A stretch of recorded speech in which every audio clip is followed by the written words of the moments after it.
Este podcast é uma realização O Historiante.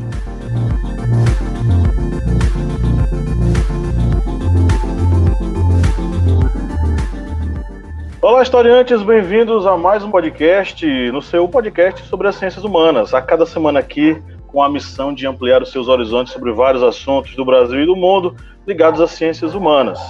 Hoje, mais uma vez, nós temos a mesa redonda lotada aqui. Nós temos o senhor Cléber Roberto. E aí, pessoal, beleza? A senhora Lídia Verônica. Oi. A senhora Bia Siqueira. Olá, gente, boa noite. Bia Siqueira é uma fantasminha que aparece de vez em quando por aqui, né? Brincadeira, Bia. Bem-vinda mais uma vez. E nós temos participações especiais. E nós temos dois convidados aqui, ilustres, ilustríssimos. Um deles já é de casa, já veio aqui algumas vezes, é o senhor Mário Cleone. Oi, Mário. Olá, pessoal, boa noite, Pablo, todos os demais colegas. Satisfação, retorno, né? E agora, uma nova roupagem, né? Utilizando as ferramentas tecnológicas, agora estamos no YouTube. Maravilha, parabéns mesmo. Valeu, Mário. E recebemos hoje com uma grande honra, a casa está pequena para a presença dela aqui, é a querida Moara Lima. Moara, muito bem-vinda, é uma honra para nós recebê-la, tá? Boa noite, gente, a honra é toda minha, fiquei muito feliz com o convite, espero que seja um diálogo produtivo hoje, que eu tenha alguma coisa para contribuir aqui. Claro, a gente fica aqui muito feliz com sua presença, né, para brilhantar o nosso debate. E hoje estamos aqui para conversar sobre um processo um tanto complicado em nossa sociedade, que é o processo de precarização do trabalho e do trabalhador nesse contexto da pandemia e, obviamente, não é tudo aquilo que acarreta para as relações de sociabilidade. A gente vai conversar um pouco, vai trazer um pouco das realidades, a gente vai abrilhantar aí essa noite com algumas observações dos nossos convidados, mas antes da gente entrar na pauta, vamos para os nossos recadinhos rápidos. Se você nos acompanha há um bom tempo e gostaria de assinar o Historiante, é fácil, simples, rápido, você vai no apoia.se/historiante, faz um apoio, né? A partir de R$4 você já começa com as assinaturas e entra para o nosso grupo de vantagens com conteúdos exclusivos disponibilizados em nosso grupo secreto.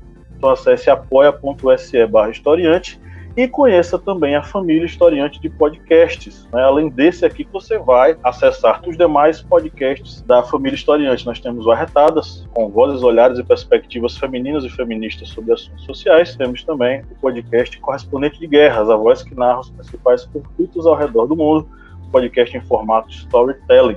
Além desses, nós temos também o Era Uma Vez na História, o filhote do Historiante, que propõe aí um podcast com a narração, uma contação de histórias para o público infanto-juvenil. Bom, vamos para a nossa pauta aqui agora, tá? Eu vou ler o editorial.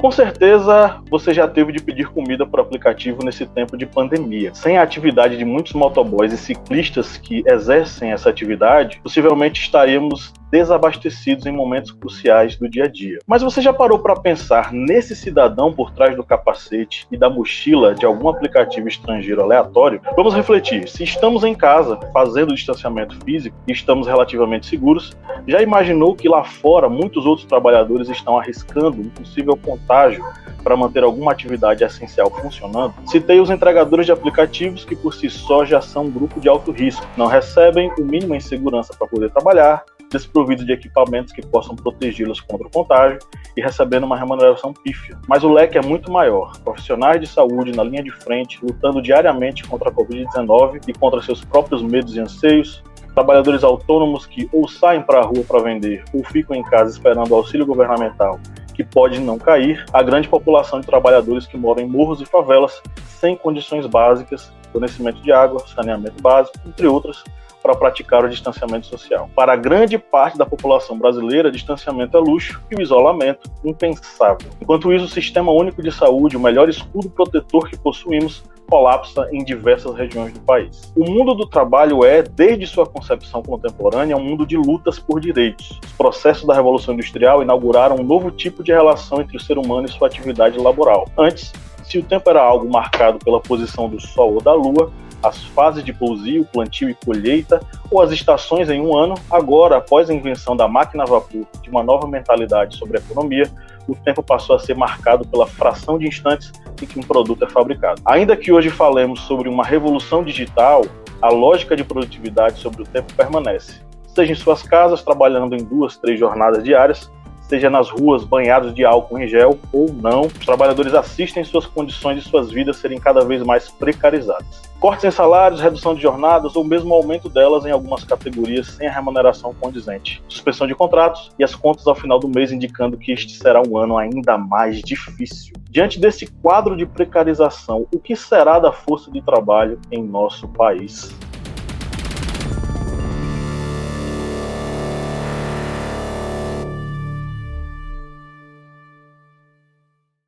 Eu abro a palavra para os queridos convidados e, como nós temos uma convidada estreante, Moara, a palavra é sua, fica à vontade. Perfeito, Pablo, obrigada. Bom, eu acho que, em primeiro lugar, o que a gente precisa destacar e refletir é que o processo de precarização, ele não é novo. O processo de precarização, ele acontece desde que o mundo é mundo. Tem sempre alguém que está tirando vantagem, precarizando, explorando, oprimindo o outro, aquele que está ao seu lado.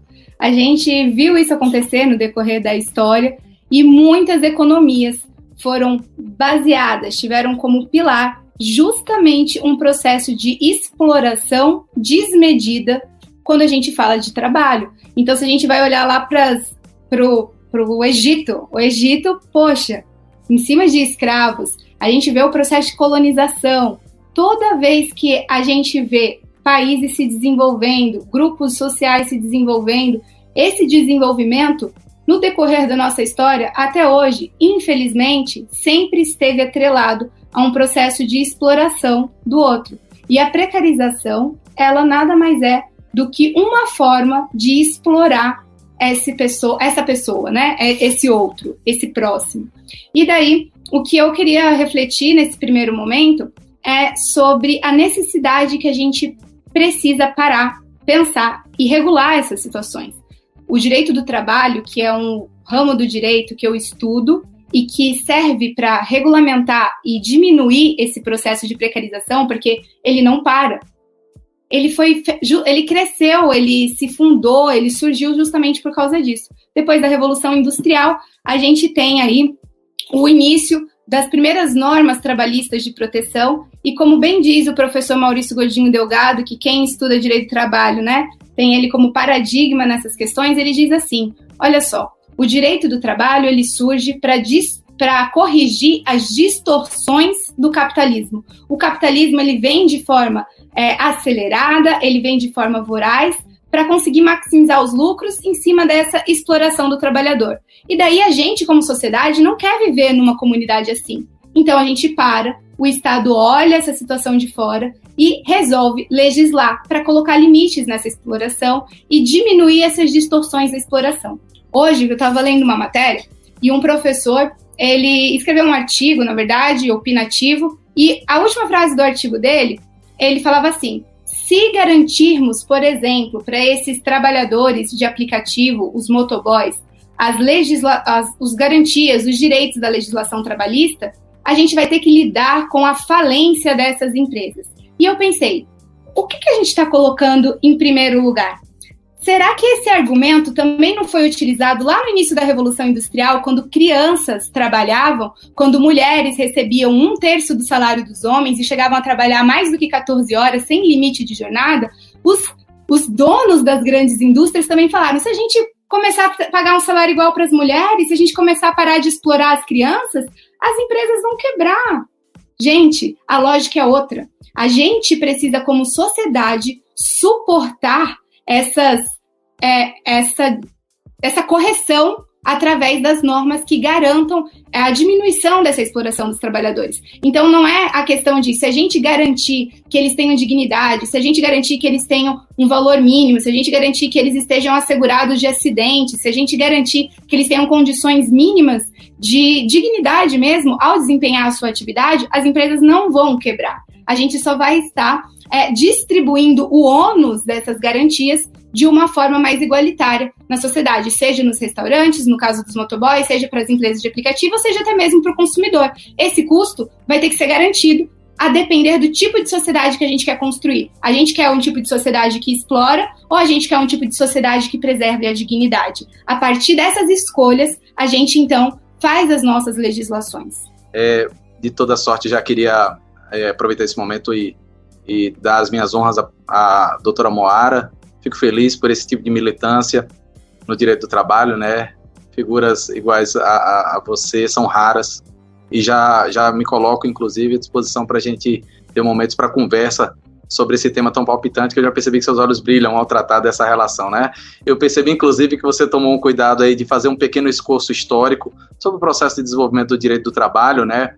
Toda a sua fase de eclosão, e você fez um bom link, trazendo, inclusive, os modos de produção que até então a civilização humana trouxe, né? Desde o modelo escravagista, passando pelo modelo colonialista no Brasil, lembrando também o modo de processo feudal, ingressando nessa primeira fase do capitalismo, que tivemos aí a Revolução Industrial como o alicerce maior de ruptura e de nascimento do direito do trabalho, e entramos aqui no século XX com a constitucionalização dos direitos do trabalho, né?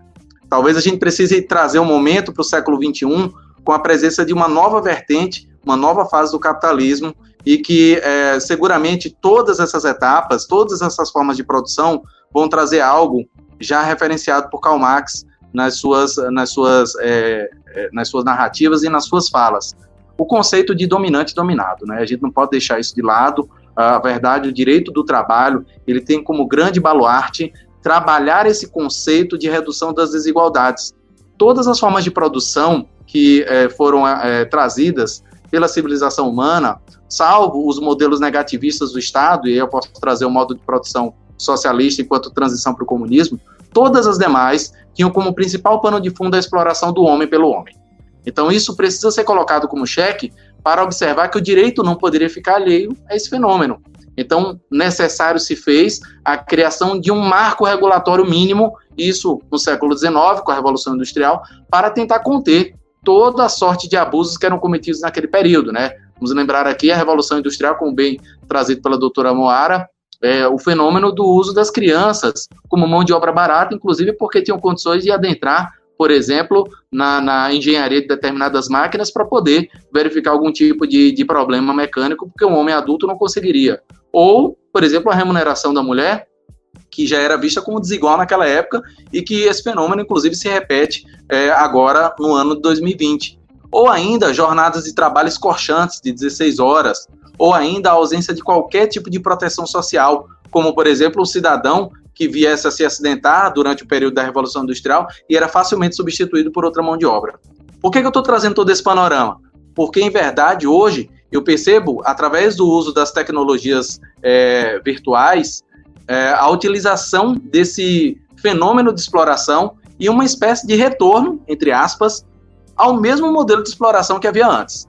Pode parecer meio paranoico, meio exagerado da minha parte, mas se observarmos com as devidas proporções, em se tratando de exploração, nós estamos vivenciando um fenômeno de total deterioração das relações de trabalho que foram obtidas a muito sangue e muito suor da classe trabalhadora, em especial após a Segunda Guerra Mundial e no Brasil após 88, quando tivemos aqui o primeiro grande pacote de proteção de direitos sociais e que nos permitiu dar ao trabalhador, se não a garantia de uma qualidade de vida, mas pelo menos a dignidade básica, né? Eu falo sempre isso porque o nosso rol, a doutora Moara, por ter formação em direito, deve ter essa lembrança, né? Os demais colegas devem também já ter ouvido falar, mas nós temos daqui um conjunto de direitos que muitas vezes eles são impraticáveis, dada a sua extensão, mas a gente não pode jamais deixar de lembrar da sua existência e lutar para a efetivação das mesmas. E por que isso tudo está sendo quebrado? Bom, ao longo desses 2-3 anos que a gente vem se dedicando ao estudo da uberização e dessa precarização,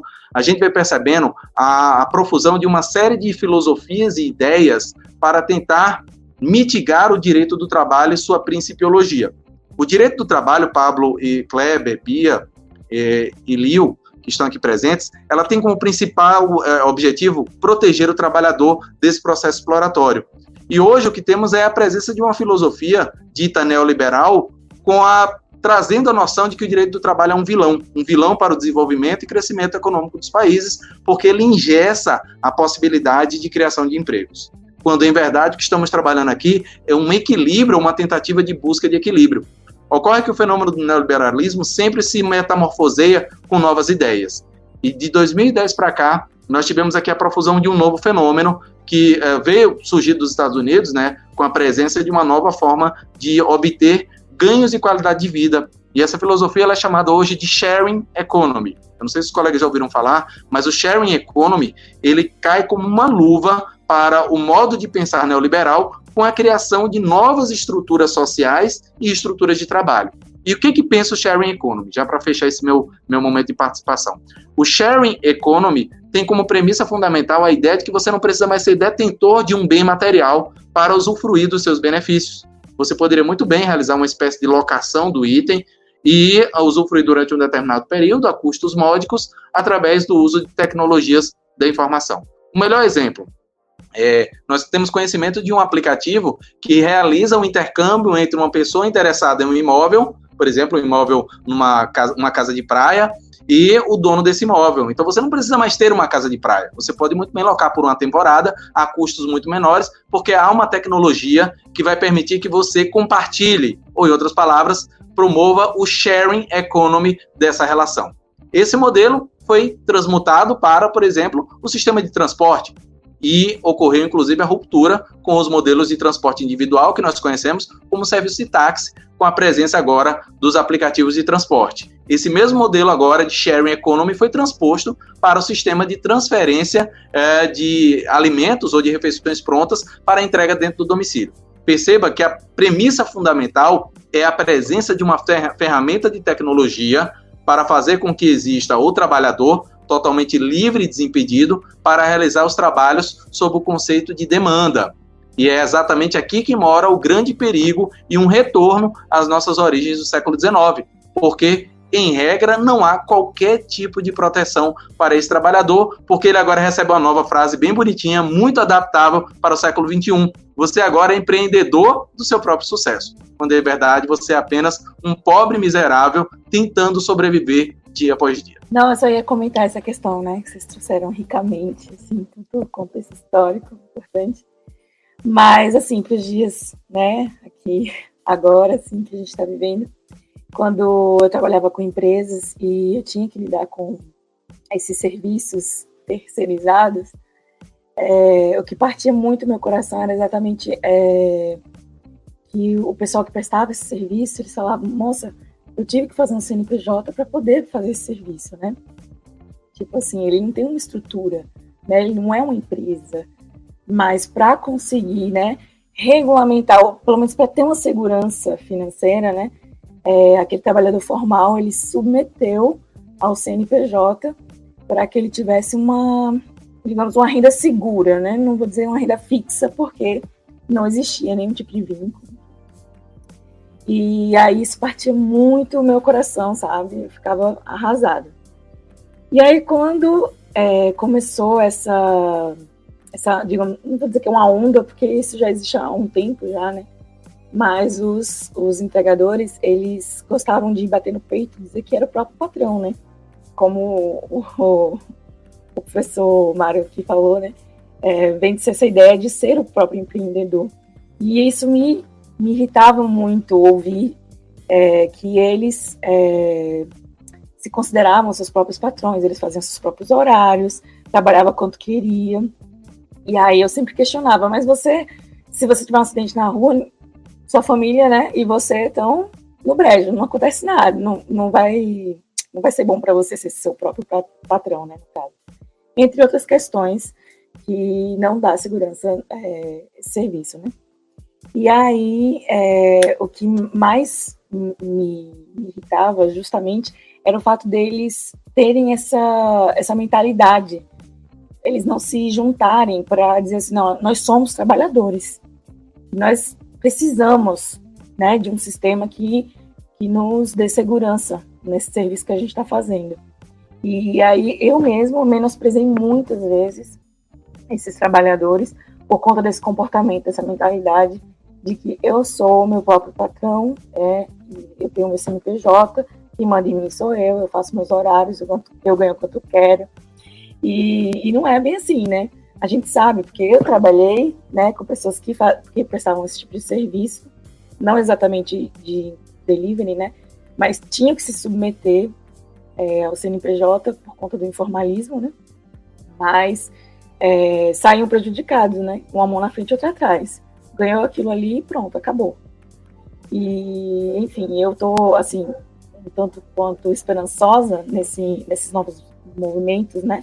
Do pessoal de entrega, é justamente que eles resolveram se unir e dizer, não, nós somos apenas trabalhadores.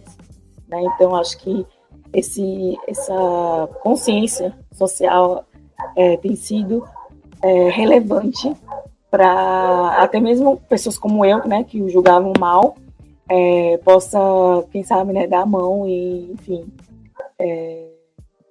digo lutar, né, porque eu não faço parte dessa classe trabalhadora, mas eu sou trabalhadora também, e, enfim, respeitá-los e, de alguma forma, né, ajudá-los a conquistar, né, os seus direitos. Eu não sei se eu posso comentar só uma coisinha agora, porque o que a Lil falou é muito importante.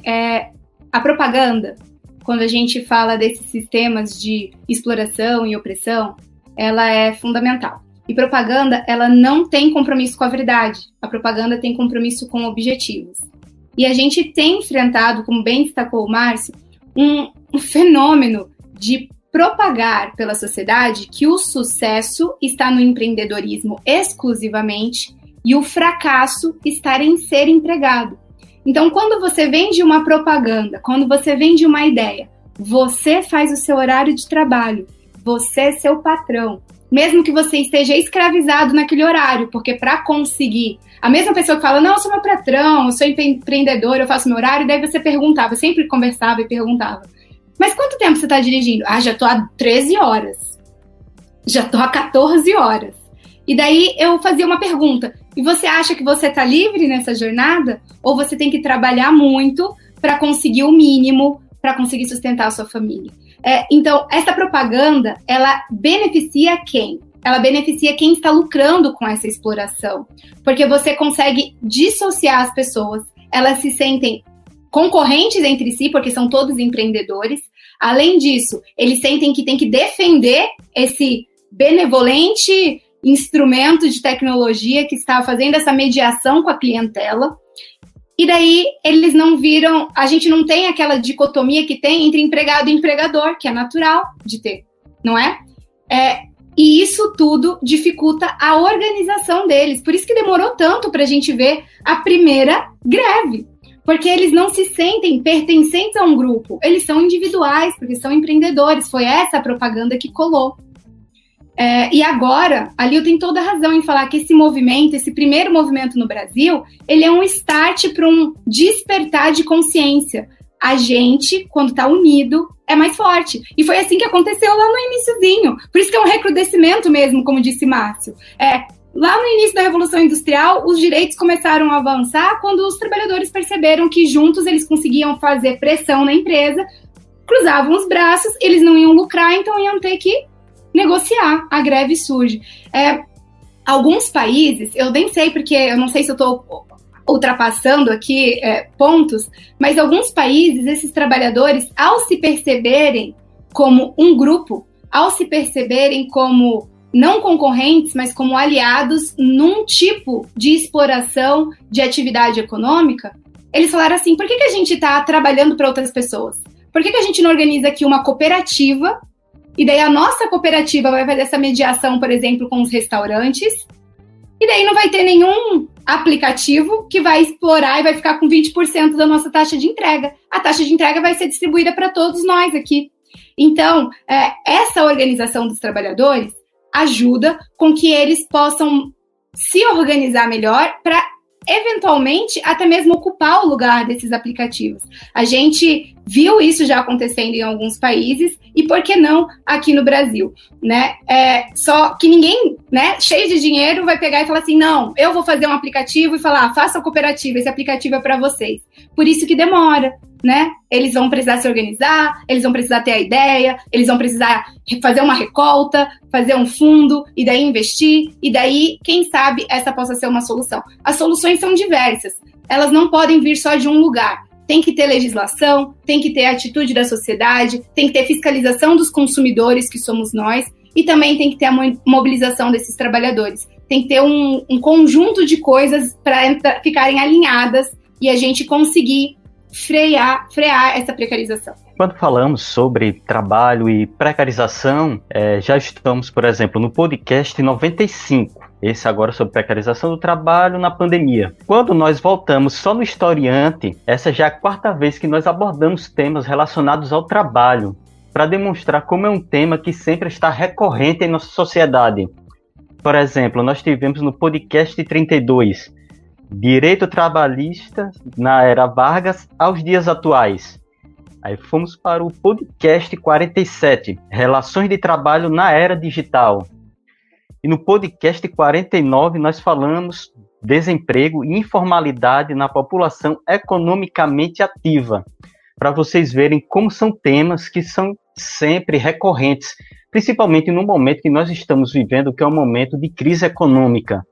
Quando falamos de crise econômica, nós falamos sobre uma população que está desassistida, uma população que está sem emprego e que muitas vezes acaba aceitando um trabalho precarizado para ter alguma fonte de renda, para ter literalmente o alimento em casa. E isso vem a ocorrer principalmente devido aos problemas de crise econômica que não são solucionados.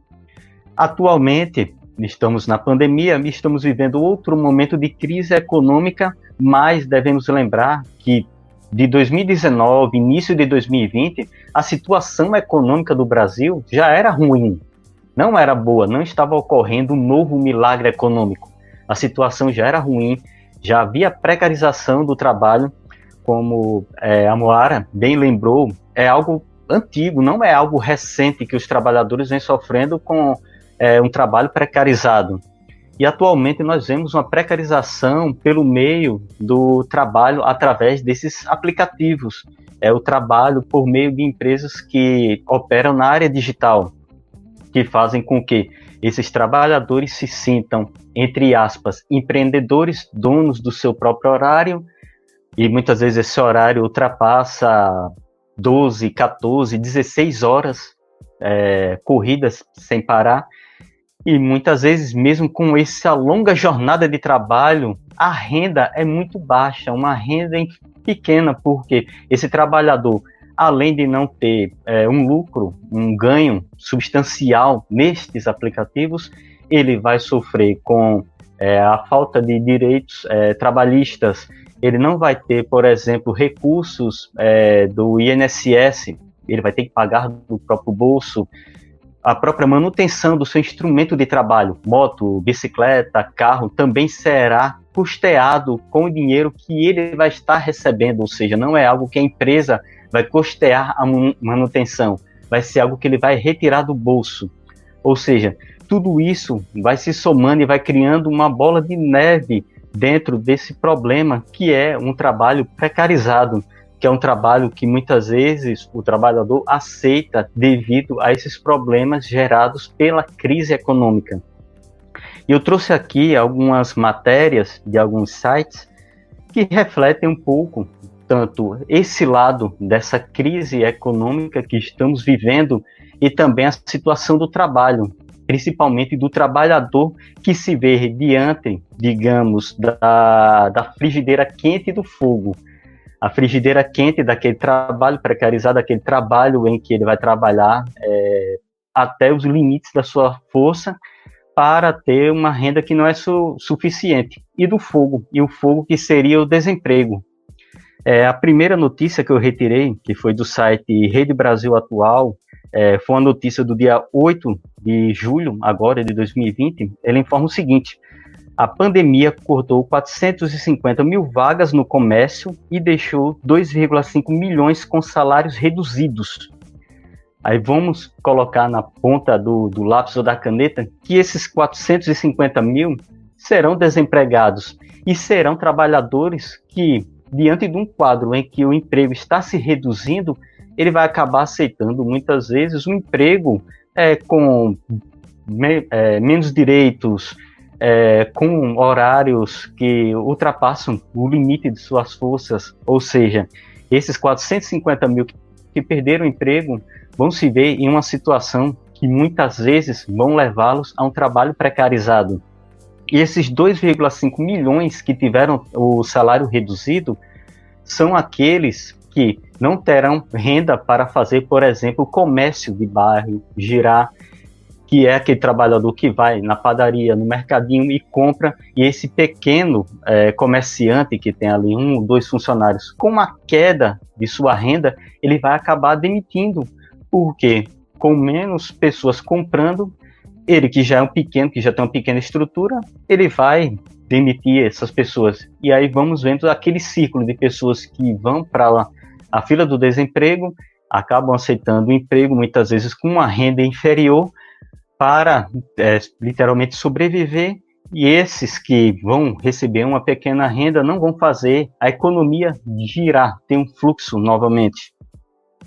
Eu retirei também outra notícia que é interessante, que se relaciona a essa questão de horários, que vem tanto dos funcionários que trabalham em aplicativo através de serviço de entregas, que muitas vezes trabalham até mais de 12, 14 horas por dia, e vamos lembrar que também há as pessoas que fazem home office, que trabalhavam em escritórios e agora trabalham em casa.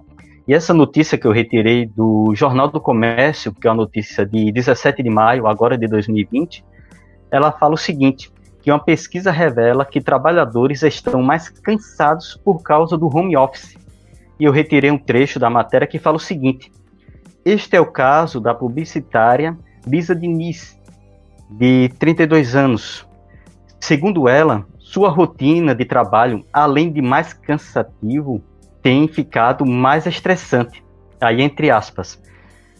Antes já era complicado, agora eu fico o tempo todo online no WhatsApp para tirar dúvidas de clientes, discutir projetos, o desgaste é muito maior, diz ela.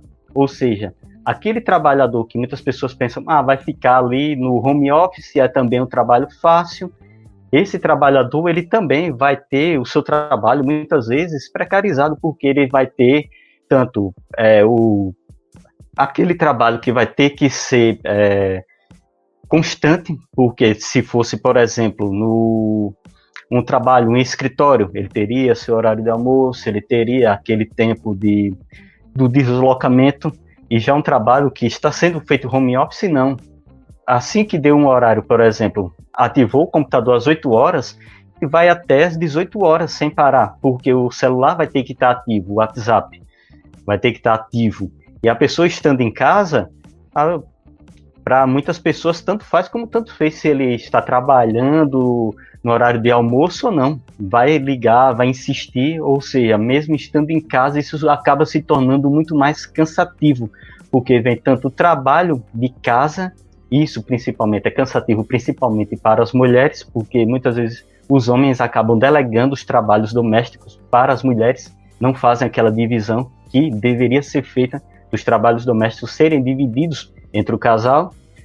A mulher muitas vezes se sobrecarrega tanto com esse trabalho, o trabalho online do home office, como também o trabalho de casa, o trabalho doméstico, que não é dividido entre o casal. E aí nós voltamos novamente para os funcionários de aplicativos que fazem serviços de entrega, porque é uma notícia que eu achei até interessante quando eu estava pesquisando, que foi tirado do G1.com, que fala o seguinte: acidentes de trânsito em São Paulo caem 40% na quarentena, mas mortes de ciclistas e motoqueiros crescem. E aí, o complemento da notícia é o seguinte: o mês de abril foi o menor em número de mortes no trânsito desde 2015, para analistas. Aí vem, porém, o número de acidentes com motos superou o de carros devido ao aumento na circulação de entregadores.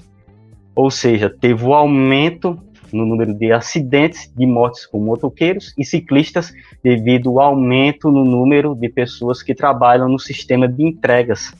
E esses trabalhadores que estão sofrendo esses acidentes, vocês não vão imaginar que eles vão ter ali o aplicativo que vai atendê-los, que vai dar o auxílio para eles, que vai pagar o salário no final do mês. Não.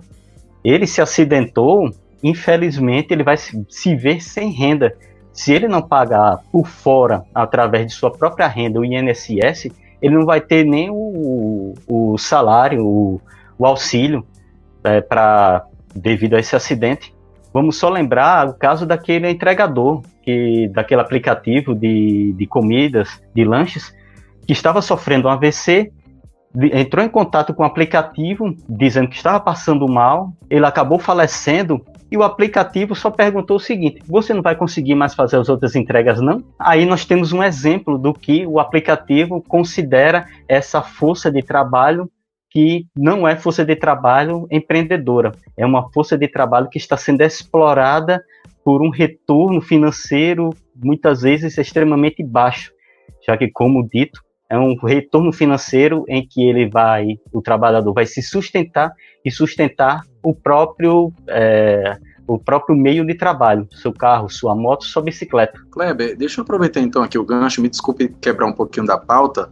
Você me falou do acidente envolvendo esse cidadão, foi inclusive objeto de trabalho para uma palestra que eu proferi ano passado, em Petrolina, e, na verdade, eu fui testemunha clara desse processo de exploração e de como o trabalhador está vulnerabilizado nessa relação, né? Há cerca de 4 meses, foi em fevereiro desse ano, tomei a iniciativa de fazer um pedido no domingo para uma refeição na minha residência, né? Para mim, para minha esposa e tudo mais, e fizemos o pedido, tudo tranquilo, e houve um momento da entrega. Só que essa entrega demorou 1 hora e 40 minutos para chegar. Aí eu liguei para a empresa, né, para o restaurante, perguntei, e a moça se limitou a dizer que ele já tinha saído para entrega. Então, provavelmente estivesse na rota. Mas, de fato, eu achei muito demorado o tempo. E poucos minutos depois dessa ligação, o interfone toca na minha casa. Quando eu vou abrir a porta, está o motoqueiro com o braço todo sangrando. E aí ele vai e me entrega a refeição, pede desculpas, me informa que havia sofrido um acidente, e me entrega a refeição e pede desculpas porque ela acabou se revirando com o acidente, né? A bag caiu e tudo mais. Eu recebi, né? Paguei o valor, entendi a situação, e aí eu fiz a pergunta que eu não deveria ter feito.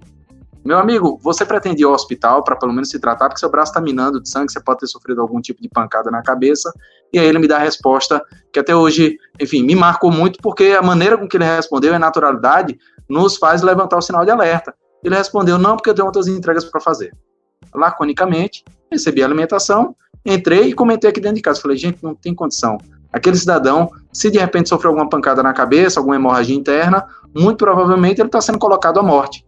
Então, assim, esse fenômeno já está presente. Se nós passarmos aqui nas ruas de Juazeiro e Petrolina, não sei se todos residem no Vale de São Francisco, nós vamos verificar a quantidade de entregadores ou de bicicleta ou de motos que estão trafegando. Nos fins de semana é uma loucura, porque o trânsito é todo formado por motociclistas. Muitas vezes eles agem até com imprudência, ferindo regras básicas de trânsito para tentar cumprir metas para a realização de entregas, para conseguir entrar novamente na fila para realizar outra entrega. Então eu percebo que no Vale de São Francisco esse fenômeno já deu a sua voz, já vem entrando num processo de deterioração extremamente grande. Imagine nas capitais, né? Não foram raras as vezes em que lê matérias em que o entregador diz: é muito ruim para mim entregar uma refeição sabendo que eu estou com fome. Então a pessoa está com fome, não pode se valer daquela alimentação, por óbvio, mas está entregando refeição para outra pessoa, via de regra, pessoa de classe média, que eu, lógico, entendo a situação de trabalho e as dificuldades que ele também passa. Mas estamos diante aí de algo que merece nossa atenção, tá certo? Várias falas aqui eu anotei, porque me chamaram a atenção, mas acho que a primeira coisa que eu quero falar é que a gente se entende como sociedade, a gente se mistura na sociedade através do trabalho. É através das relações trabalhistas que a sociedade se dá e se estabelece. Isso segundo Marx. São as relações de trabalho que estabelecem esses elos entre as pessoas. Então, esse novo modelo, a gente disse que é novo, esse novo modelo de trabalho informal, que a pessoa se distancia da empresa a qual ela tá vinculada, é apenas uma nova roupagem do mesmo modelo trabalhista que a gente via há muitos anos atrás, e que, como o Moara já ressaltou, que era cargas de trabalho terríveis, altíssimas, de, 13, 16 horas por dia, para você ganhar um salário, para você subsistir. Né? Isso você nem vai ficar rico, isso é para você subsistir apenas para pagar a sua moradia e sua alimentação. Enfim, no início, o Moara falou, né? Hoje as pessoas falam, se a gente regulamentar esse tipo de trabalho, o lucro da empresa vai diminuir. Isso é um problema, que a gente vai diminuir o lucro. E falavam-se isso também na época da escravidão, né? Quando foi acabar a escravidão, as pessoas falavam, vamos libertar os negros e os escravos, e como vai ficar o lucro dos proprietários. Então, vamos pensar sobre isso. A gente está, talvez, analisando uma relação de trabalho que seja quase análoga à servidão, porque a pessoa não tem um lucro para si, para o seu lazer, enfim. É uma situação muito delicada, né, de se ver. E várias coisas me chamaram a atenção. Inclusive isso do lucro, essa parte do lucro, de vamos diminuir o lucro se a gente der mais direitos trabalhistas. Recentemente eu vi uma entrevista na internet, eu não lembro exatamente o site, mas foi com o CEO, se eu não me engano, da RAP, e ele ensinando como ganhar mais dinheiro durante a pandemia, como ficar rico durante a crise mundial que está acometendo o mundo inteiro, né? Como ficar rico enquanto está todo mundo morrendo, era o que ele estava falando, ele estava tentando ensinar pra gente. E aí é muito fácil, porque eu continuei lendo, né, e fui ver as fotos dos CEOs das empresas de entrega, de aplicativo de delivery. São todos homens brancos, de cerca de 30, 40, 50 anos, herdeiros eu vou botar aqui entre aspas, mas enfim, uma pessoa que teve uma condição mínima de abrir a sua própria empresa, o que não é o caso dos entregadores que são servos dessas empresas. E eu digo servos porque eles sequer são vinculados, eles não são trabalhadores da empresa, eles se veem como empreendedores, né, como a gente falou aqui várias vezes. Que é um novo modelo, uma nova roupagem para você explorar alguém, porque aí ela está sendo explorada porque ela quer, não é porque a empresa impôs. Ela escolheu, é uma escolha dela. A ilusão, né? Essa falta de consciência de classe. E é o que Liu e Moara falaram aqui, que com a primeira greve a gente começa a perceber o despertar dessa consciência de classe que não existia por parte desses entregadores de aplicativo. Gente, eu vou pedir perdão pelo barulho externo aqui em casa. Eu achei muito chique ser interrompida, a Moara ser interrompida pela mãe dela, que era Marina Silva. A minha mãe não é Marina Silva, mas ela me interrompe também, me perdoem. Enfim, essa quebra de direitos, né? Porque é um novo modelo de servidão, um novo modelo de trabalho. Só que continua a mesma coisa. Continua o mesmo modelo de trabalho, porque é uma pessoa lucrando, explorando a mão de obra de outras muitas pessoas, milhares de pessoas que não têm um mínimo de condição trabalhista. Eu queria tirar uma dúvida, Moara. Eu não sei se foi no Tribunal de Justiça aqui do DF ou se foi em algum outro estado. Eu havia lido uma notícia de que os trabalhadores que adquirirem a Covid e morrerem devido a isso, e estivessem trabalhando, tivessem pego a doença no trabalho, e isso fosse comprovado, eles receberiam uma indenização da empresa devido à morte em exercício do trabalho. E eu fiquei pensando nisso, né? O quanto as empresas, vou citar nomes, Uber Eats, a Rappi, a iFood, enfim, todas as empresas de entrega, o quanto elas sairiam no prejuízo se elas fossem de fato responsabilizadas pelos prejuízos que os trabalhadores receberam durante todo esse tempo mesmo, até antes da pandemia.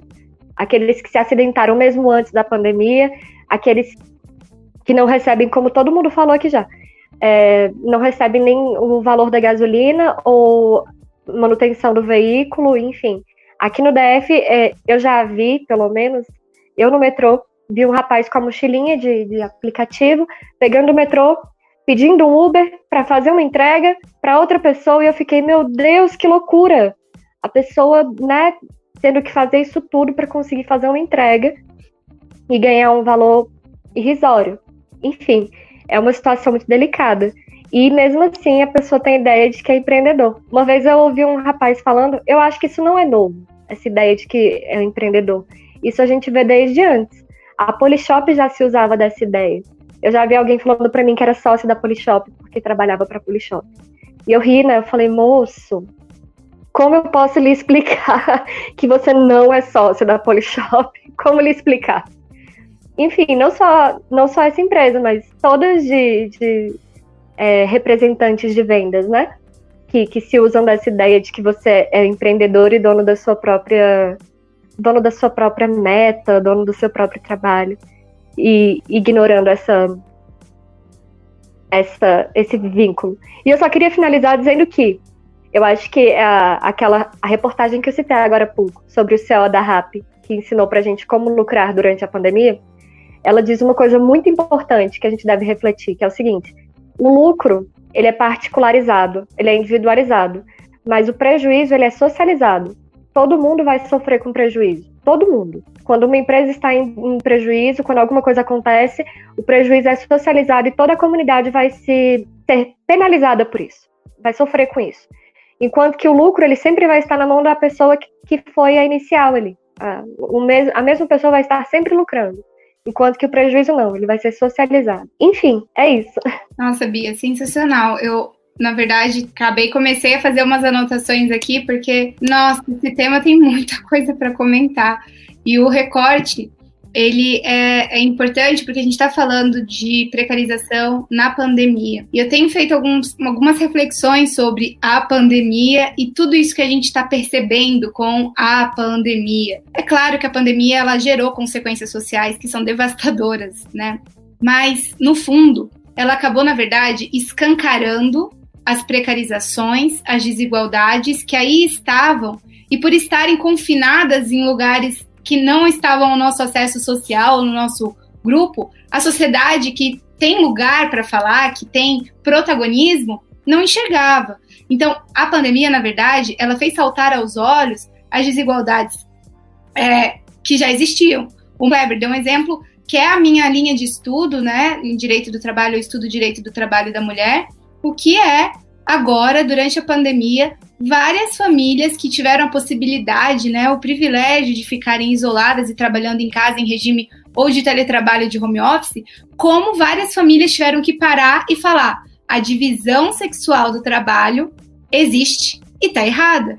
No Brasil, pré-pandemia, mulheres trabalhavam 20 horas semanais em serviços de cuidado e serviços domésticos, enquanto homens trabalham 10,9.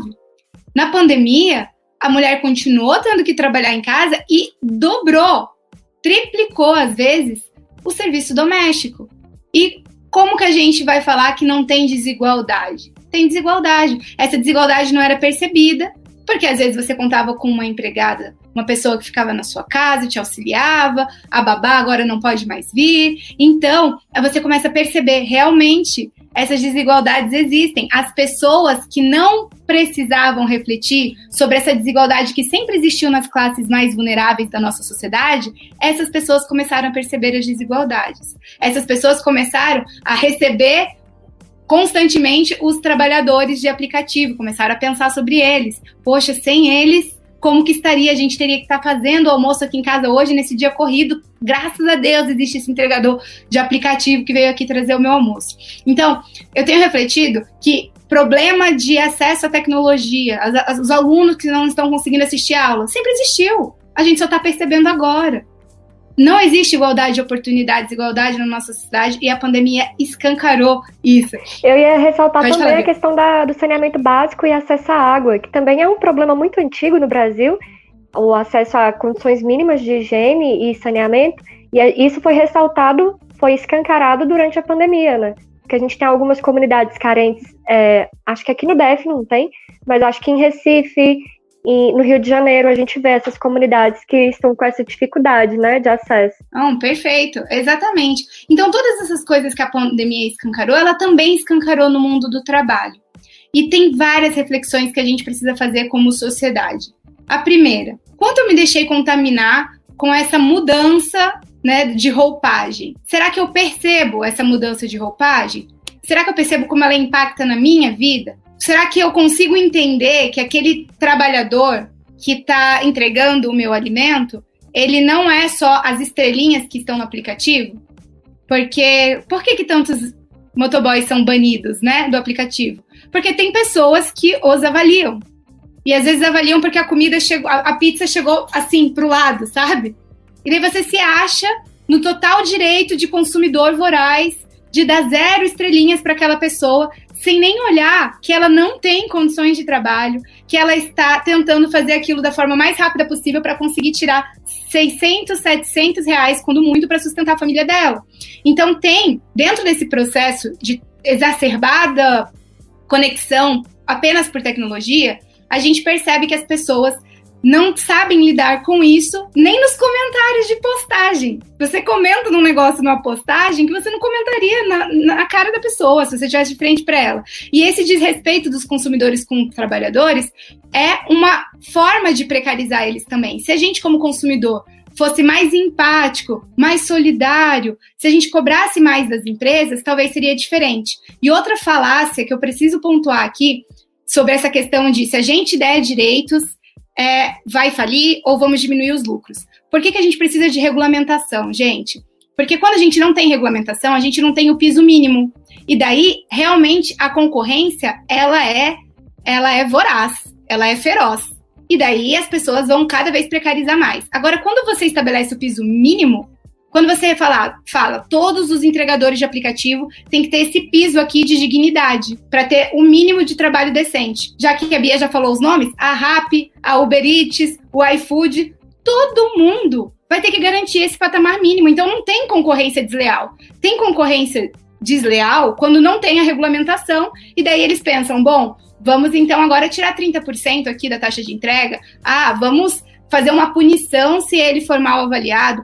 Essa ausência de regulamentação é que deixa as pessoas em situação de vulnerabilidade. E daí, por fim, Bia, que você estava comentando, na verdade, a gente tem decisões dos tribunais do trabalho, tivemos também análise dessa matéria no STF, de que se tiver nexo de causalidade, sim, será considerado acidente de trabalho, né? E é ônus do empregador, e a gente percebe que esse ônus parece que os empregadores esqueceram durante a pandemia, de garantir as condições dignas dos seus trabalhadores, sejam aqueles que estão trabalhando no atendimento ao público ou fora de casa, seja aqueles que estão trabalhando em home office.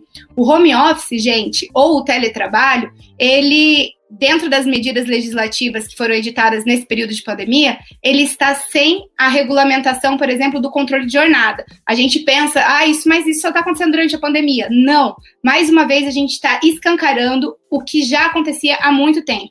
Quando a gente teve a reforma trabalhista, artigo 62, inciso 3 da reforma trabalhista, inseriu ali o teletrabalho como exceção ao controle de jornada. Mas quem se importava com isso? Ninguém, porque ninguém estava teletrabalhando, né? Só as pessoas com menos lugar, com menos protagonismo na fala, estavam teletrabalhando. Cheguei a ouvir deputados falando assim, mas isso é ótimo, porque a mamãe que quer trabalhar vai poder trabalhar de casa, reforçando uma divisão de responsabilidade do cuidado que é péssima, ultrapassada e não tem mais lugar na nossa sociedade. Bom, desde 2017, o teletrabalho não tem controle de jornada. Agora, geral, ficou trabalhando em casa, seja em teletrabalho, seja em home office. E agora tá todo mundo achando um absurdo não ter controle de jornada.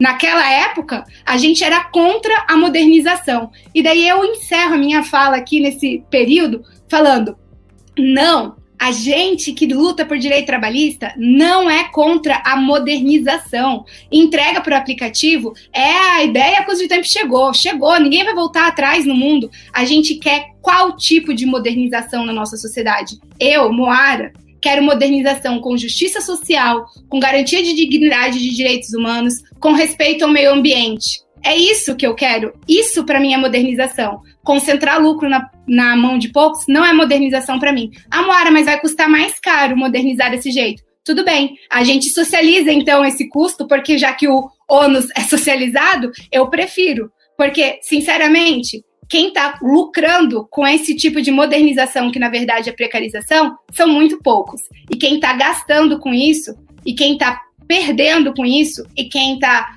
se vulnerabilizando com isso, é a sociedade. E esse caminho, gente, ele é um caminho fácil o caminho das conquistas sociais é um caminho difícil de construir. Mas para você destruir direitos sociais, basta um sopro.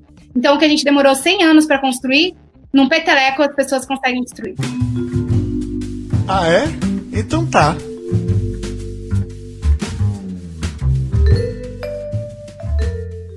Vamos agora para a nossa rodada de interação com os ouvintes. Você que está nos acompanhando, você tem duas formas de interagir conosco, mandando sua pergunta ou sua fala lá nas nossas mídias sociais, no Instagram, no Facebook ou no Twitter. Em todas elas nós estamos lá como @historiante, ou em nossa live, né? Mandar aqui alguma interação conosco.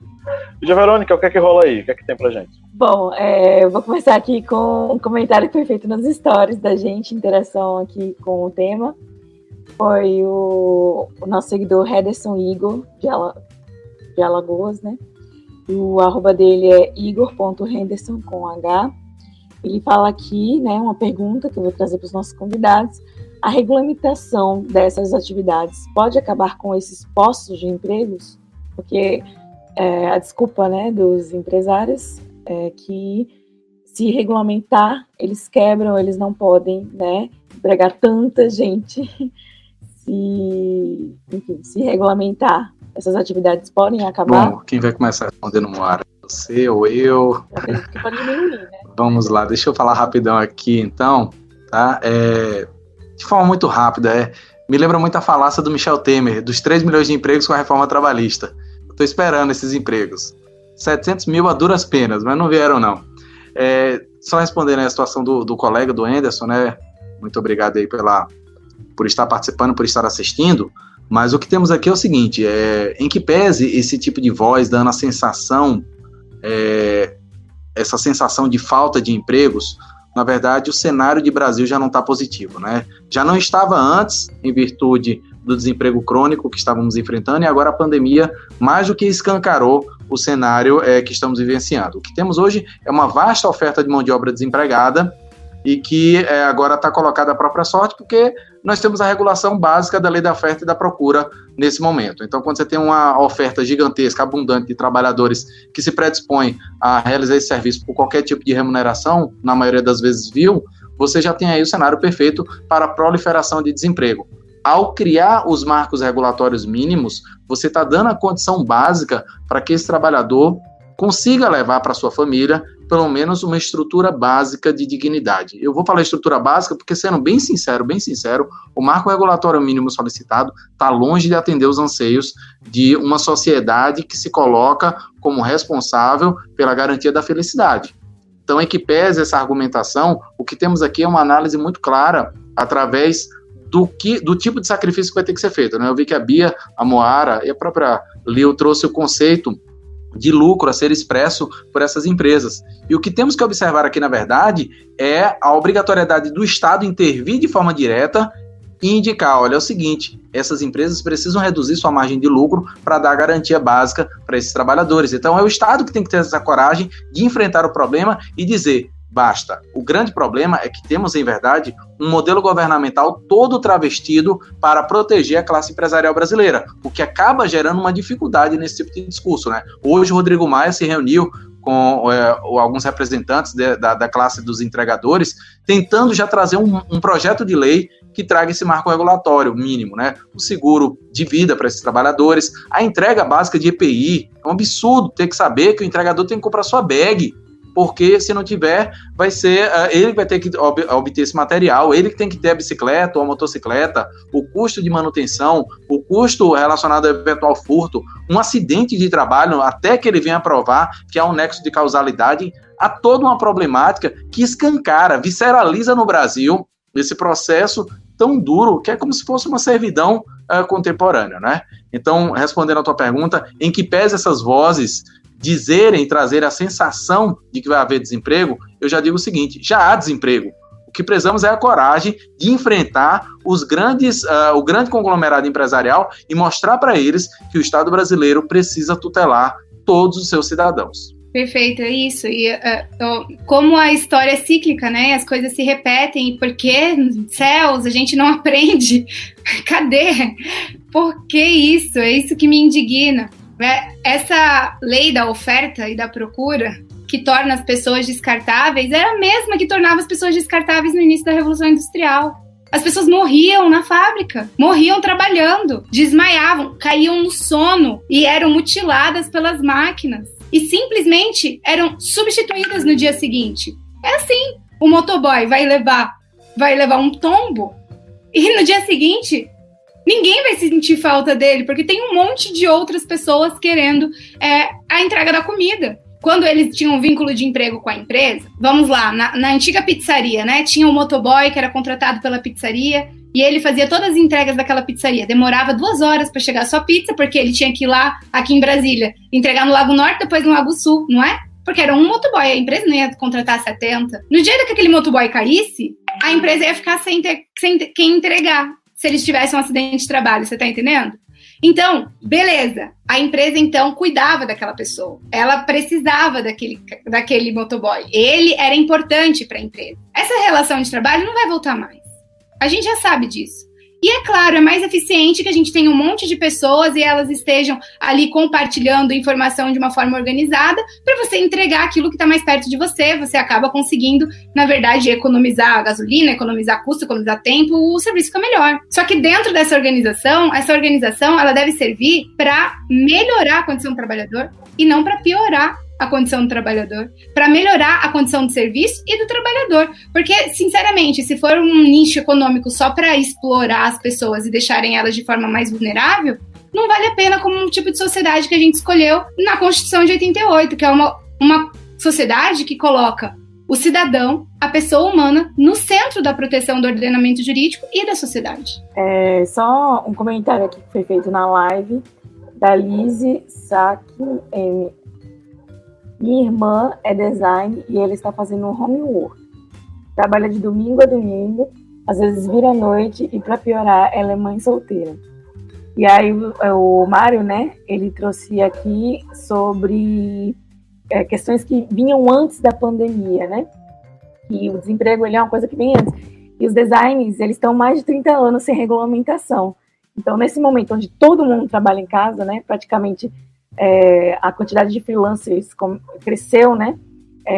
Fica ainda mais competitivo o mercado para quem sobrevive só apenas disso, né? Do freelancer, enfim. Essa falta de regulamentação, Moara, você acha que como é que é? Você acha que vai acabar também ou vai incentivar que a regulamentação do design seja feita finalmente depois de 30 anos? Depois de tantos anos discutindo, né, o projeto de lei sobre a regulamentação dessa profissão. Liu, eu acho que falta vontade política e seriedade no estudo para regulamentar. Porque, assim, os interesses, principalmente das grandes empresas que têm na mão as pessoas com poder, as empresas que fazem pressão nessa área são as empresas que estão aí dominando a comunicação, né? Das campanhas, dos governos, milhões de dinheiros, milhões envolvidos. Então, assim, eu nunca acompanhei de perto a situação da regulamentação dos designers, mas o que eu posso dizer de experiência, assim, prática, do dia a dia, de termos amigos trabalhando com essa profissão, é que é totalmente insegura e desregulamentada. Você fica, os freelancers, né?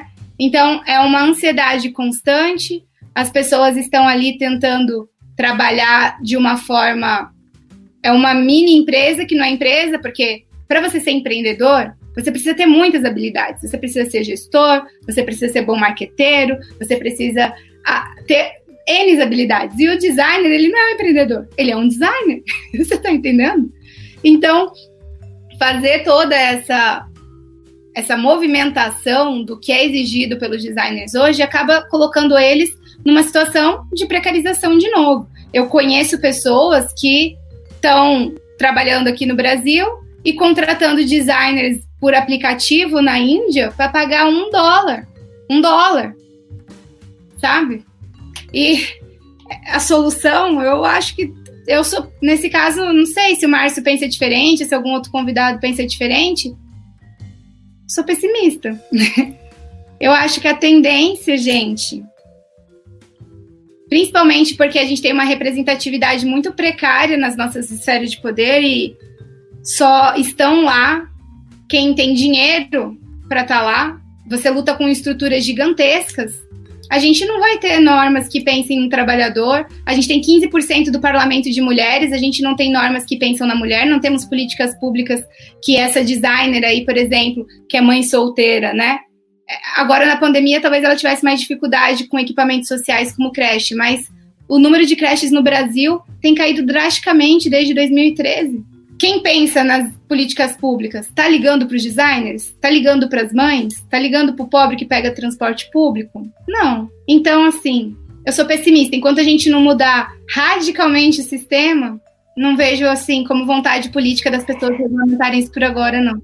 Mas olhando de fora, nunca parei para estudar desse assunto, assim, especificamente. Eu acho que essa questão cai no que Moara falou mais cedo a respeito da regulamentação do trabalho home office, o teletrabalho, né? Que foi desmontado junto com o desmonte da nossa legislação trabalhista, lá em 2016, se eu não me engano, né, gente? Enfim, foi o desmonte da nossa legislação trabalhista. E aí isso a gente vê, como ela falou, ela é pessimista nesse sentido, eu também, porque depois do que veio em 2016, a sensação é de que a gente está regredindo em questões trabalhistas. A gente está perdendo direitos que a gente já havia conquistado, e essa nova modalidade de emprego que advém com a modernidade, ela precisa de uma nova regulamentação, porque é diferente mesmo, cada uma é de uma forma. E aí, com isso, eu acho que a gente acaba ficando mais distante de ter garantias mínimas de dignidade do trabalhador, de um mínimo de, humanidade. É que foi vendido pra gente que modernizar inclui precarizar. E eu penso que não é assim. A gente teve, a tentativa de precarizar, por exemplo, o trabalho dos jovens. Vamos trabalhar aqui sem o FGTS, aqui o trabalho menor, vamos recolher menos para a Previdência. Esse jovem aqui vai custar mais barato para você. Vamos debitar o INSS de quem está recebendo seguro-desemprego. A gente não vai socializar com pessoas ricas, a gente vai tirar de quem está recebendo seguro-desemprego. Foi essa a proposta. Então, realmente, só dá para ser pessimista nesse cenário, porque as pessoas aplaudem esse tipo de coisa. Então, assim, desculpa para quem está assim, lutando pelos designers e outros. Eu acho que vai demorar um tempo ainda, gente.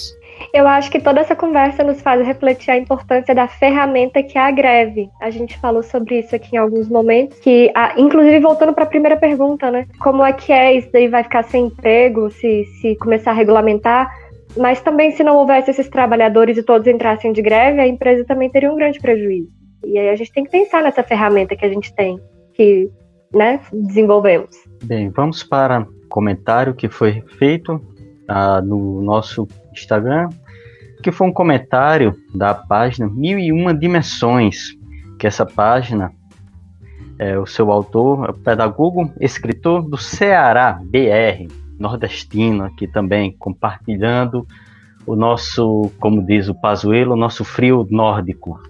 Ele comentou o seguinte: o atual mundo do trabalho está um caos. O que eu temo é o esgotamento dos trabalhadores pós-pandemia, que terão que trabalhar mais para suprir a demanda. Aqui na minha cidade, há uma indústria que vai aumentar o horário de trabalho e diminuir o de almoço. Acho isso desumano. Infelizmente, é o que pode ocorrer nesse período pós-pandemia. Ou nós teremos uma demanda ainda maior de certas mercadorias, já que sempre depois de um período de crise há um aumento tanto de consumo da sociedade, pois a sociedade, digamos, vive aquele período de boom, de crescimento, que, digamos, nós nos salvamos daquela crise. Isso ocorreu em vários períodos, como, por exemplo, depois da Primeira Guerra Mundial, depois da Segunda Guerra Mundial, sempre tiveram períodos em que a sociedade começa a consumir desenfreadamente. E a partir do momento em que esse consumo, ou essas indústrias, comércio, área de serviço, ou eles vão ampliar o horário de serviço dos seus trabalhadores, ou vai ocorrer um efeito tão cruel quanto, que é a contratação de mais funcionários, só que com um salário, uma renda ainda menor, já que vai ser uma demanda de mão de obra muito grande disponível, já que o desemprego já era extremamente alto no Brasil. Era alto porque as análises, as pesquisas sempre tentavam colocar os informais, os desalentados, como aquele ali na massa que não é de desempregados. Mas quando se coloca informais, desalentados Desalentados, para quem não sabe, é aquele que não está trabalhando e não está mais procurando emprego porque acredita que não tem mais colocação nas vagas de emprego. Aí ele se torna um desalentado. E aí ele Então, não vai nem para a lista... Desculpa te interromper. Não, tudo bem.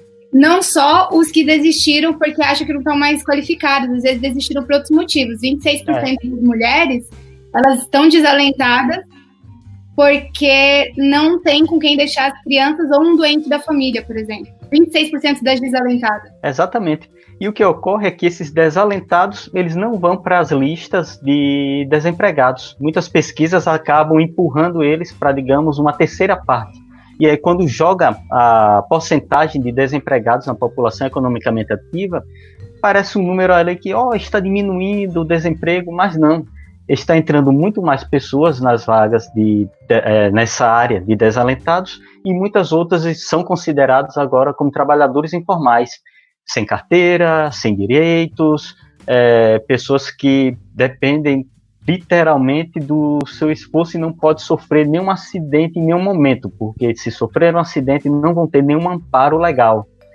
E toda essa massa, juntamente com os desempregados, eles vão estar à mercê, muitas vezes, dessas indústrias, comércio, área de serviço, que vão pagar salários mínimos básicos para aumentar sua produção e, com isso, abastecer muitas vezes áreas do comércio, da indústria, enfim. Isso daí acaba causando algo que até é algo ruim, porque aumenta a produção, só que tem uma população que não tem renda para consumir o que está sendo produzido, e aí nós podemos estar criando uma bola de neve igualzinha àquela que rolou e esmagou o liberalismo lá em 1929. Estamos criando uma população que não vai ter renda, não vai ter direitos, uma população que não vai se aposentar, porque esses informais, muitos não pagam INSS, não vão se aposentar, e acaba criando essa, digamos, bola de neve, bolha, que acaba, em determinado momento, explodindo e gerando outra crise que pode ser ainda pior para a nossa sociedade. Bom, o último comentário que eu vou ler aqui é do nosso apoiador, né, o Marcelo Raulino. Ele é de Jundiaí, São Paulo.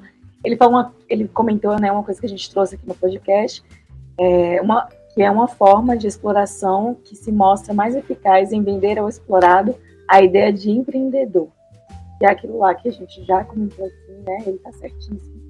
E é realmente vender essa imagem de que eu sou meu patrão, né, eu consigo mandar meu tempo, na minha segurança, meu dinheiro, enfim. Realmente é vendida essa ideia do empreendedorismo, que é uma... Eu acho só que eu fico preocupada, né? Eu tava pensando, nossa, fui tão pessimista. Tomara que o Mário tenha uma fala mais otimista depois. Vou tentar, viu? Apesar de que eu também não comungo dessas palavras super otimistas, não. Vamos tentar ser realista, né? É isso, acho que tem que ser realista. É assim, eu não tô falando que as pessoas não podem ser empreendedoras e que isso não é legal, que não é saudável para a sociedade. Eu só acho que a gente não pode cair numa trap, numa armadilha, né? E essa armadilha, ela é criada por interesse de alguém. Não é o interesse da pessoa que está trabalhando 14 horas para tirar R$900, R$700 por dia, entende? E daí, se a gente conversa sobre isso, e daí eu já aproveito para parabenizar a escolha do tema e por vocês tratarem de assuntos tão relevantes aqui com essa galera, porque essas coisas passam despercebidas aos nossos olhos, porque às vezes não é a nossa realidade. E quando a gente começa a perceber as coisas, é o primeiro passo para a gente lutar por mudança.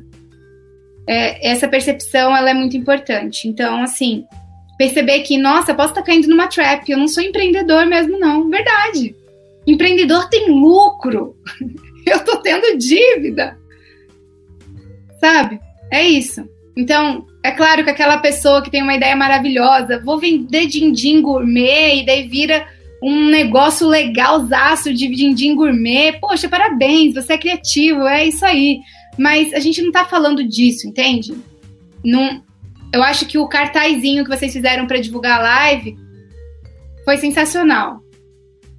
A pessoa totalmente enganada, achando que está empreendendo, mas na verdade quem está empreendendo é quem está explorando aquela pessoa, quem está lucrando com essa ideia, essa falsa ideia que está sendo vendida. Eu acho que é só ressaltar que não é que Então, não se me exista permite, eu queria fazer um empreendedor, né? Não é que não existe empreendedorismo, existe um monte de empreendedor por aí. Mas aí você não pode se iludir achando que é empreendedor quando na verdade você está sendo apenas explorado. Deixa eu só complementar então, se me permitem. É importante lembrar que nós temos dois modelos de empreendedorismo aqui, né? O empreendedorismo feito por necessidade, que é exatamente a pauta do nosso debate de hoje. O empreendedorismo por necessidade, a pessoa simplesmente está atuando pela necessidade de sobreviver. E você tem um outro modelo de empreendedorismo, que é esse que de fato a gente tem que enaltecer, creio que seja esse que a maior aqui se referir, né? E que longe de nós ser objeto de demonização, mas é o empreendedorismo aquele fruto de uma sacada genial, uma ideia, uma forma específica de trabalhar algo que até então ninguém havia pensado. Então, assim, quando nós sabemos dividir adequadamente o modelo de empreendedorismo que estamos trabalhando, fica muito mais fácil fazer as análises. Lógico que um empreendedor que tem uma ideia, uma sacada genial, ele vai ser o dono dos meios de produção, é natural que ele trabalhe 12, 14, 16 horas, porque é o sonho dele. Diferentemente do cidadão que vai fazer entregas de refeições, porque ele está realizando o trabalho de outrem para saciar o desejo, o sonho de outrem. Então, assim, talvez a palavra que a Moara não tenha se apercebido tenha sido o conceito de romantização do empreendedorismo. Ou seja, é o jovem que está imbuído de desejo de crescimento, né? As novas gerações, os millennials, pensam dessa forma, né? Eu quero rapidamente enriquecer, terminar o ensino médio, está pouco preocupado, por exemplo, com a qualificação e está muito mais preocupado com a chance de riqueza fácil. Se até então esse modelo sempre foi levado em consideração, o desejo de crescer na vida, ter sucesso, parece-me que agora ele tem uma outra roupagem, né? O jovem sai do ensino médio com aquela sensação de que vai enriquecer em alguns meses, né? Me parece o feitiço da Betina, né? Vocês devem ter lembrado da propaganda do YouTube, ou eu sou a Betina, tenho 22 anos e tenho R$1 milhão. E isso é irreal dentro de uma sociedade que não existe lucro fácil. É necessário muito trabalho, muita dedicação e, antes de mais nada, ter uma noção clara do tipo de papel que você quer realizar dentro da sociedade. Tem espaço para todo mundo? Infelizmente não. Por quê? Porque hoje estamos diante de um cenário de pura redução dos cargos e das condições de trabalho. Trabalhadores pouco qualificados, pós-pandemia, não terão chance. Os que possuem média qualificação, como eu estava vendo a matéria ainda hoje, nos dá conta de que eles serão muito provavelmente subutilizados. E os de altíssima qualificação talvez sejam recolocados, mas em posições inferiores às que ele poderia atuar. Então a gente tem que tomar muito cuidado, essa noção de abandonar todo e qualquer tipo de qualificação para se embarcar no mercado de trabalho, sem, por exemplo, a chance de uma aposentadoria futura, que foi o que o Kleber trouxe agora há pouco. Isso suscita problemas graves que teremos mais para frente, né? O último comentário para fechar aqui: há um problema governamental grave, né? E isso para as futuras gerações. Nós já temos a taxa de informalidade muito maior do que a de empregos formais desde 2017. Isso já tem comprovação. E o que me preocupa é a situação do Brasil enquanto Estado que possui um modelo de previdência social que é geracional. O que me preocupa é porque essa massa de trabalhadores informais muito em breve terá condições de aposentadoria. Nós sabemos que não serão aposentados porque não contribuíram. Eles vão se transformar em verdadeiros mendigos e o Estado vai ter que dar algum tipo de solução. Por exemplo, um benefício assistencial, um auxílio, um BPC. E o que me preocupa é que todos esses recursos não têm contrapartida financeira. Em síntese, eu tenho para mim que essa explosão do empreendedorismo por necessidade, a título de macroeconomia, é a próxima grande bolha que nós precisaremos enfrentar em 2045, 2050. Talvez até o nosso modelo de previdência seja abalado ou venha a ser destruído pela total ausência de condições de pagamento de recursos para esse público latente que está para chegar. Tá bom? Então, eu queria só finalizar com esse tipo de consideração, porque é importante fazermos essa análise também macroeconômica sobre o problema que está sendo colocado. É isso aí. Eu só queria falar um pouquinho, a gente falou sobre a questão da regulamentação do design, né? E a gente está esquecendo também que eu e Kleber fazemos parte de uma profissão que não existe oficialmente. Nós somos historiadores. E acho que vocês sabem que o seu Bolsonaro, ele vetou o projeto de lei que regulamentava a profissão de historiador, né? Então, a gente sabe muito bem na pele sobre o que é isso, né? Sobre não termos a relevância, né, do ponto de vista, enfim, da própria profissão, ela existir. Na verdade, a gente é reconhecido como professor de história, ponto.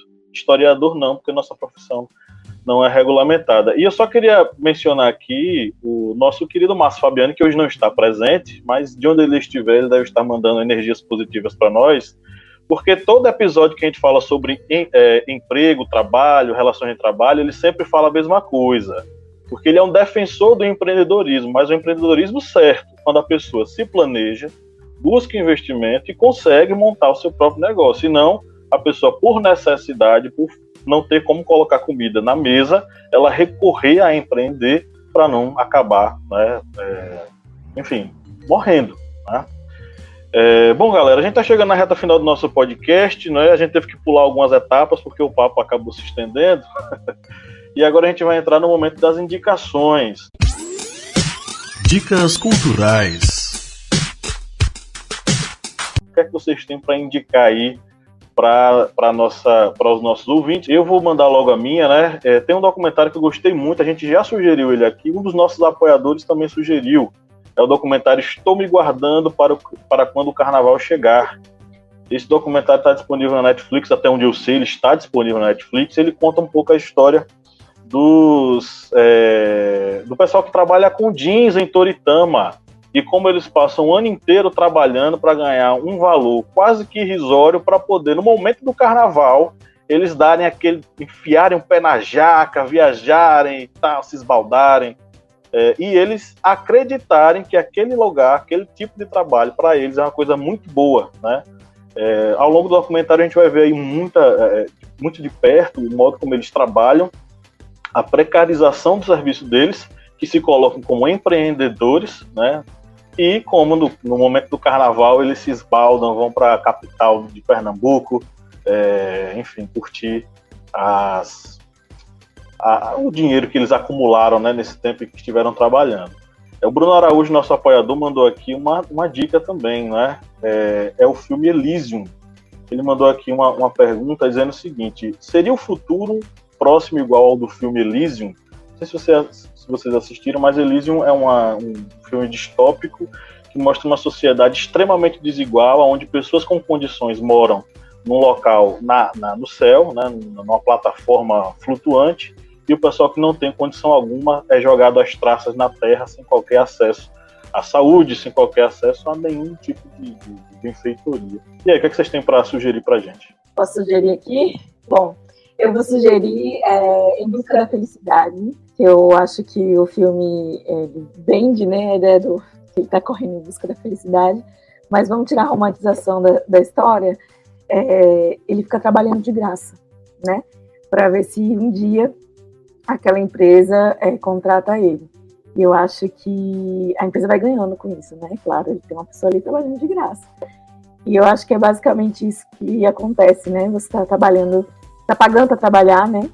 Que acontece no cenário atual. Está pagando para trabalhar, você está ajudando aquela empresa a crescer, na esperança de que no final, talvez você possa ser empregado, ou quem sabe você possa ganhar mais, né? Enfim, ganhar melhor, no caso. Ganhar mais não, mas ganhar melhor. E só fazer uma comparação mesmo, mas é porque a gente acha muito bonito o filme, é super motivacional, continue trabalhando, mas o cara tá trabalhando de graça, né? Passando fome, dormindo na rua, tem um filho, e a situação de muitos brasileiros, né? Se submetem a subempregos para poder sustentar suas famílias. E muitos deles carregam, sim, a esperança de um dia melhorar de vida. E é praticamente impossível nessas condições, né? Atuais, pelo menos. Bom, né, já que a gente está falando de precarização do trabalho, temas dessa natureza, tem uma série que eu recomendo para todos, né? Recomendo Black Mirror. Talvez a análise de futuros problemas que enfrentaremos, ela já tenha sido predita por vários episódios de Black Mirror. Tem um que parece que cai como uma luva para esse tema que foi colocado, né? Eu até pesquisei aqui na internet o nome do episódio, 50 Million Merits. É um episódio que relata a saga de uma pessoa, salvo engano, para conquistar uma moça, e ele precisa pedalar. literalmente pedalar, para conseguir créditos para fazer a compra de determinados insumos para sua sobrevivência, para garantir qualidade de vida.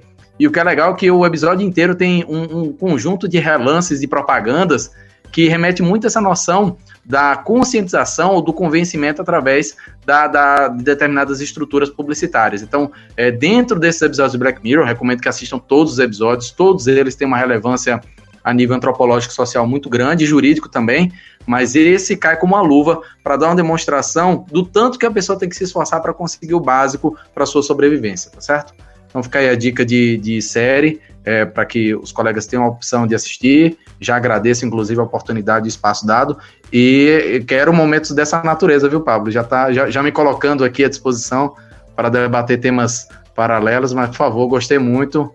Bem legal mesmo a proposta que foi colocada nesse momento. Vou indicar um livro, vou indicar A Era do Capital, de Eric Hobsbawm. Esse livro que é um livro excelente, para vocês entenderem um pouco o desenvolvimento tanto do capital, classe operária, classe burguesa, enfim, vocês vão ter uma grande leitura.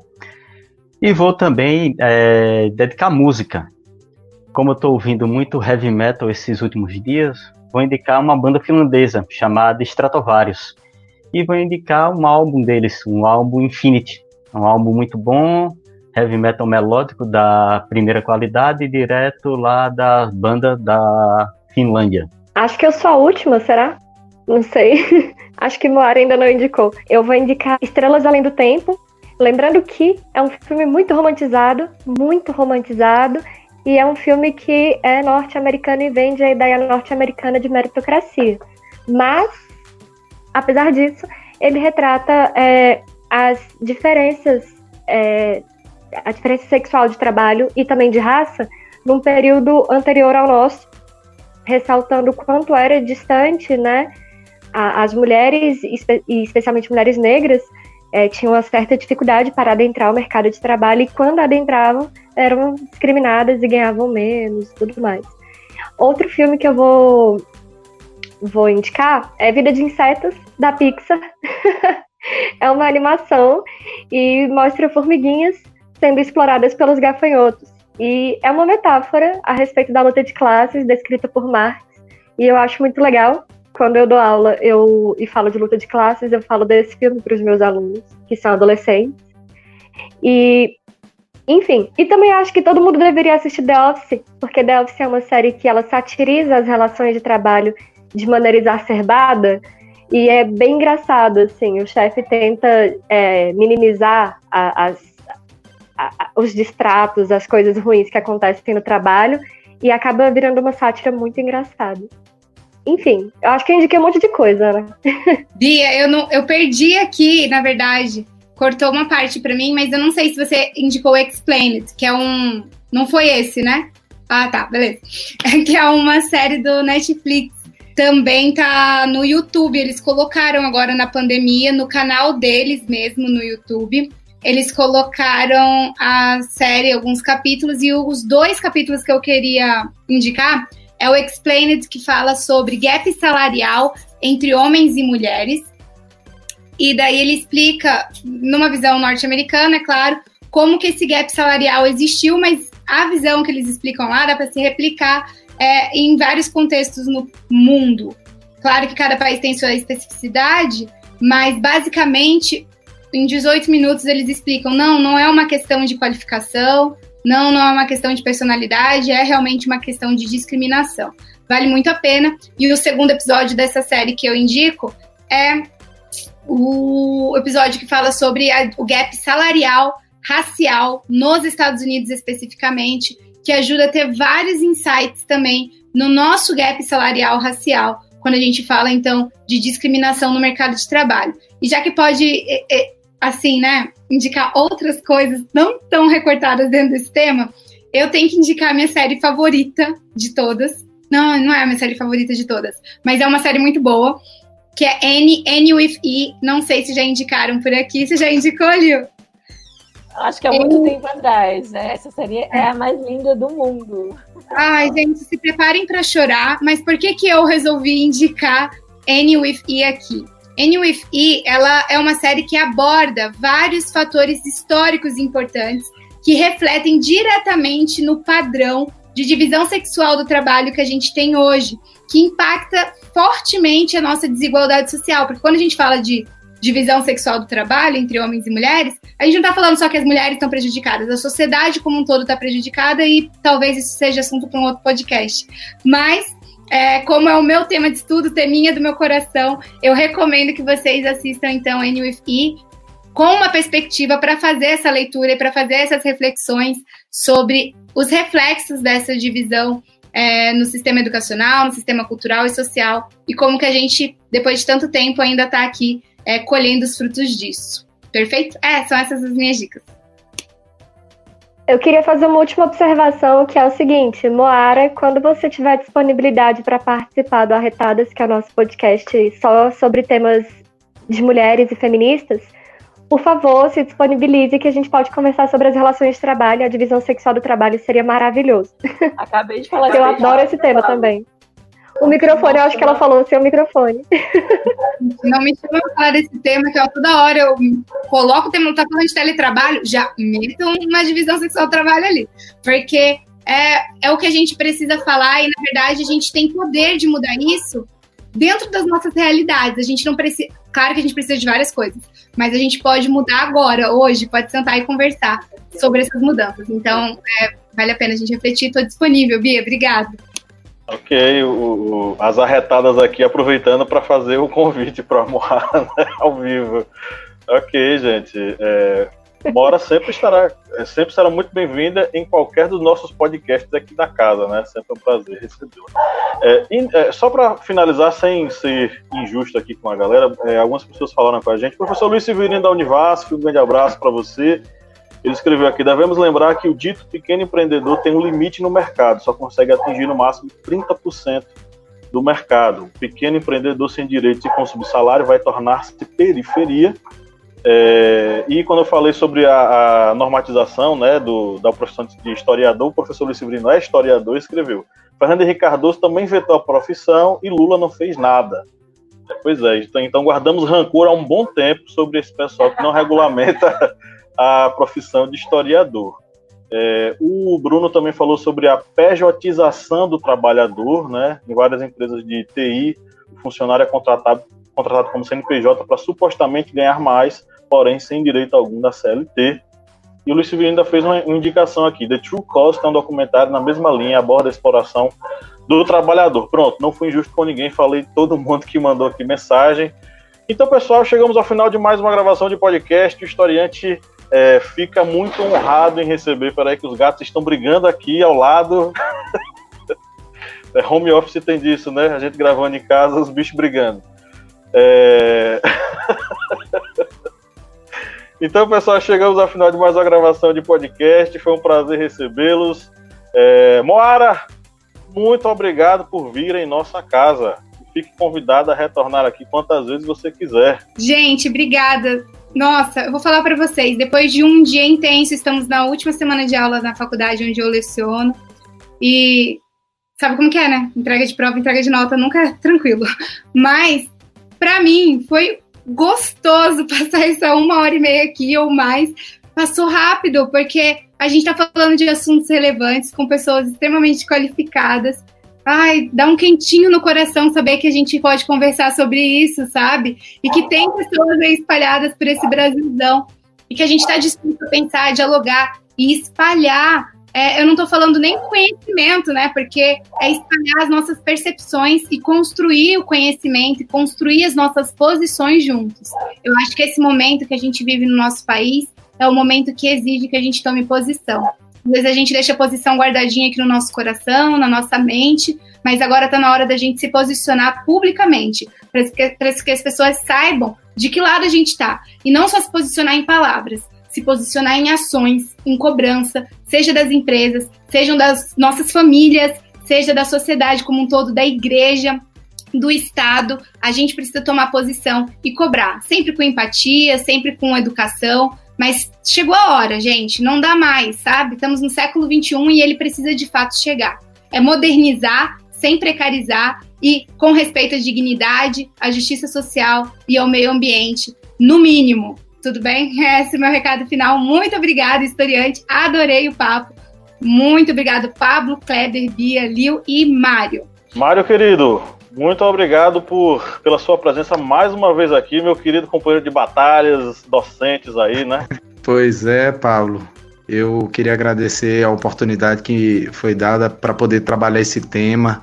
É um tema não só pulsante, mas que exige que nós da academia façamos o adequado debate, né? Para que também a própria população que é diretamente influenciada comece a também ser orientada sobre os caminhos que precisam tomar, tá? Eu fiquei muito feliz de perceber o nível e a qualidade do debate. A Moara é uma fera, gostei muito. A Bia também com suas análises voltadas também para o lado social-antropológico. O Kleber é o homem das notícias. A Lil dando um acompanhamento aí nas notícias. E você, Pablo, como nosso carro-chefe, como nosso navegador, vamos assim dizer. Muito obrigado a todos. Estou à disposição para futuros encontros, novos temas, tá? As meninas, as arretadas, quando se encontrarem, manda o link que eu farei questão de assistir, porque é importante também, não só a participação masculina, mas mais do que nunca a participação e engajamento feminino, né? A gente tem que parar com essa ideia de militante e de sofá. Está na hora também de ir para as ruas e fazer valer a nossa voz, tá? Obrigadão a todos e fiquem com Deus. O professor Luiz Severino mandou mais uma indicação aqui, Revolução dos Bichos, de George Orwell. Na verdade, está acontecendo a Revolução dos Bichos aqui do lado. Meus gatos estão brigando, mas tudo bem. Então é isso, galera. Chegamos ao final de mais uma gravação. Muito obrigado aos meus colegas de sempre, Kleber, Bia e a senhora, minha esposa, Lídia Verônica, aqui ao meu lado, né? Estamos lado a lado aqui, apesar de quadrinhos distintos. Valeu, galera. Um grande abraço. No 3 vamos dar um tchauzinho. Muito obrigada. Obrigada e voltem sempre. Eu adorei. Obrigada. Tchau, gente. Fique com Deus.